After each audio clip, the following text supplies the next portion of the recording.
Okay, the next topic is on error. Now, when you hear somebody use the term error, you should always make sure you understand what they mean by the word, because there's no uniformly agreed upon definition of error. The one on your screen I like in particular, and it's by actually the Institute of Medicine. And they've defined an error as the failure of a planned action to be completed as intended, an error of execution, or the use of a wrong plan to achieve an aim, an error of planning. That's actually based on James Reason's work, but I think this is, the nicest definition, most comprehensive definition I've come across. There's a number of different ways in which error is used. The first one I'll talk about is a close call or a near miss. And that actually is used two different ways.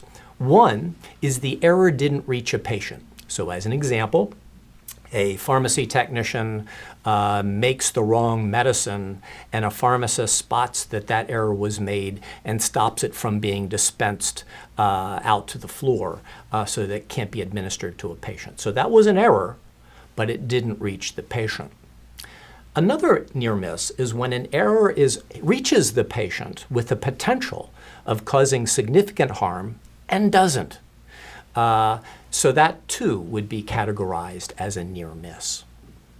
Now, there's also two other different ways of thinking about error, and those are errors of commission and errors of omission.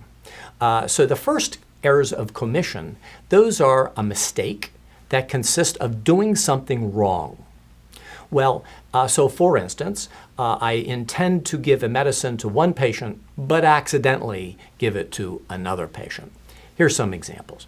So I gave the wrong drug, I gave the medicine to the wrong patient, or I performed the wrong procedure on a particular patient. Those would be errors of commission. Interestingly, when you're reading about errors and error rates, typically this is the kind of error that they're talking about. Generally, they don't talk about errors of omission, but errors of omission can be just as significant as an error of commission. So an error of omission is a mistake that consists of not doing something that should have been done. Here's some examples. Failing to order prophylactic therapy to prevent venous thromboembolus when it was indicated. That would be an error of omission. Another example of an error of omission would be failing to assess for pregnancy before administering an abdominal X-ray to a woman. I now want to compare this concept of error and harm.